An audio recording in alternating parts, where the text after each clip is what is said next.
It has been days since we have seen Donald Trump in front of a camera, and although that is a blessing, it is for obvious reasons. Donald Trump is as physically and cognitively weak as he is politically weak in this moment right now, so he didn't want to have to face questions from reporters, and when he did, under no pressure, he was very quick to throw Stephen Miller and JD Vance under the bus right away, because Donald Trump understands what is happening in Minnesota is toxic to his presidency. Of course, he doesn't care that a man was killed. He cares how this is impacting him politically, which is why he was so willing to abandon everyone in his administration. And not just that, but the principles of the Republican Party, which we now know are a joke, when he said this about guns of all things. Guns.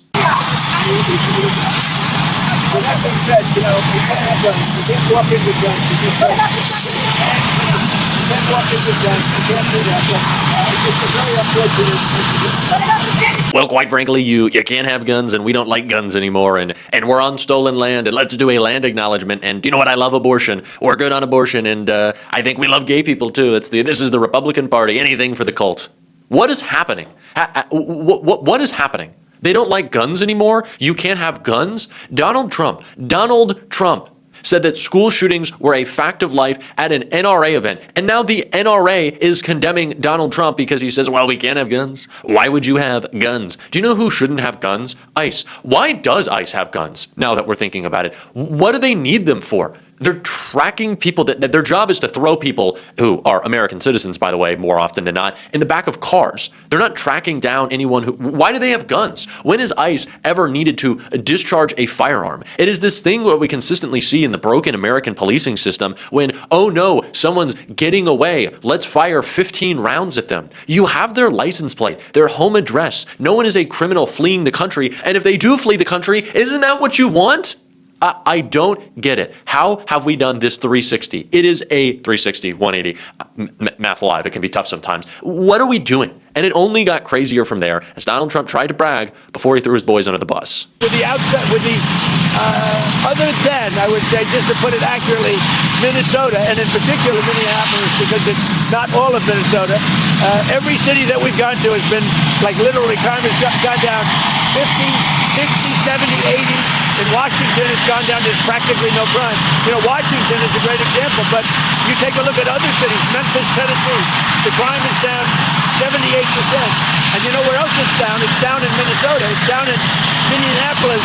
And it's down very much because of the fact that we're there. So we can't lose sight of the fact that we have to take murderers and drug lords and people from mental institutions that were dumped into our country through open borders of the Democrats, of Biden.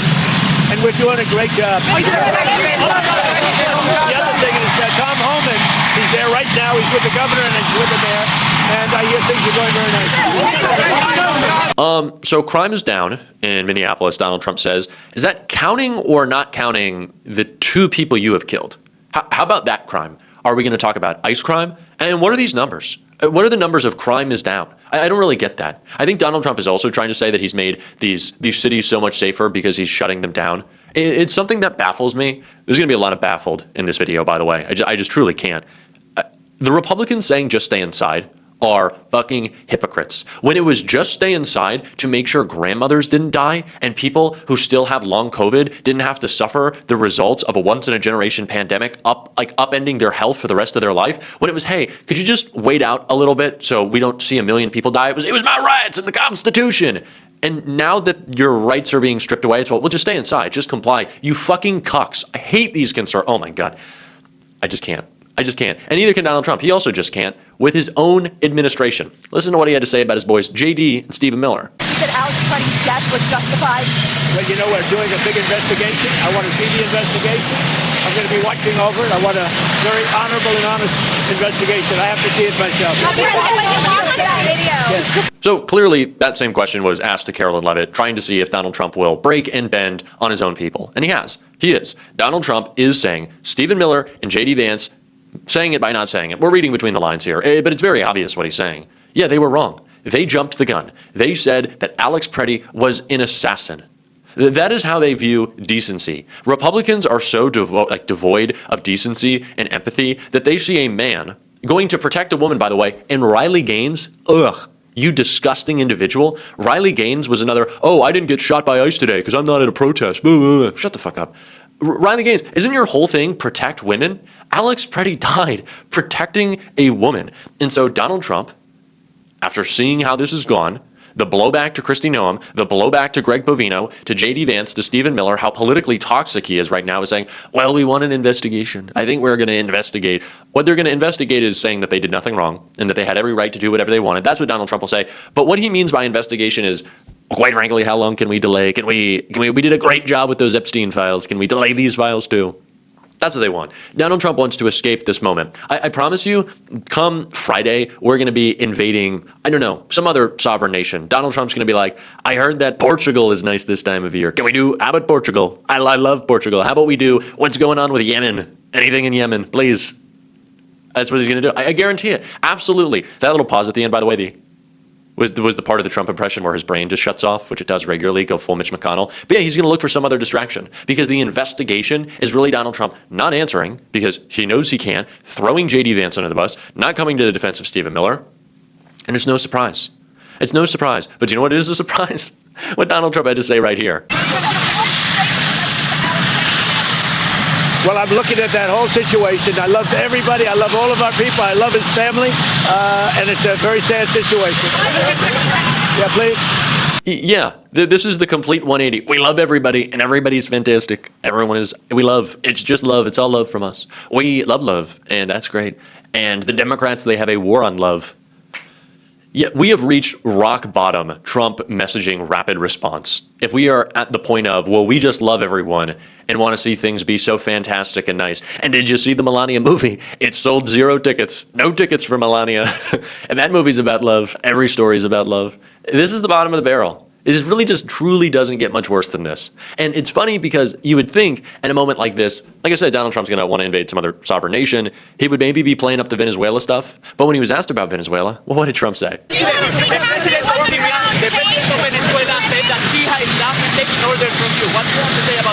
Well, I don't know exactly what's going on there, but I haven't heard that at all. No, we have a very good relationship. You don't know? It was like 3-4 weeks ago. It was 3 weeks ago. We did this 3 weeks ago, and you already got bored? There's nothing more Donald Trump than getting bored, just right away. He sinks his teeth and then tears apart whatever issue or event, whatever it is he's talking about, and then he just moves on. Can we have a conversation about how fundamentally these people just hate governing? They hate these jobs and shouldn't do them. They don't want to do the jobs. They don't want to go to work. They don't want to protect us. They don't care about us. We know that. So just stop being president. Nobody wants you to. Seriously. Why are you still doing this to us? Things have only gotten worse. He doesn't know what's happening in Venezuela. That was like your whole thing. He's like, oh, this is going to save us because of the oil. And now he doesn't even know. As prices are skyrocketing, but Trump's got a different opinion. I'd like to see interest rates go down. Everything else is going down. We have the energy and fuel going down. We have gasoline in many states now at $1.99. Groceries are going down. We inherited a mess with very, very high prices, very, very high prices. And I will tell you, we've made a lot of progress. So we have the groceries going down. We have the energy going down. We have gasoline going down at a record clip. And that's what I want to do. We're doing well. Great. Groceries are down. Now groceries are down. Does he know? Nope. So we're just saying it. Now we're in the just saying it portion of the show. This is fantastic. He's truly fallen apart. He is truly fallen apart. And the polling reflects that. I'm not really surprised that President Trump is sending Tom Homan in because ICE, DHS, Kristi Noem have been a political disaster. Because just take a look here. I mean, ICE's net approval rating during Trump's term. You go back to term number 1. Look, it's pretty even at 0 points. You go to June 2025, right? That was when all that stuff was going on in Los Angeles. They dropped down. Look at this. Minus 17 points, way in the basement. But then after Minneapolis, it's even lower, minus 27 points on the net approval rating of ICE. Of course, this all being done under Kristi Noem. So, no, what's going on in Minneapolis is not popular at all. What's been going on during this second term under ICE, under the Trump administration, under Kristi Noem, has very much not been popular, and it's only been getting more and more unpopular. What about DHS kind of more broadly? Yeah, okay. So, we're going to start down low. We'll start with ICE and then we'll raise it to DHS. And again, it's just the same exact story, right? DHS is doing an excellent or good job, the Department of Homeland Security. During Trump's first term, look where it was in late 2017, right about at this point. 59%. That's pretty gosh darn good. But look at where it is now in Trump term number 2. By late last year, it was down to 42%. So this is the same story that we're seeing no matter which poll question we look at.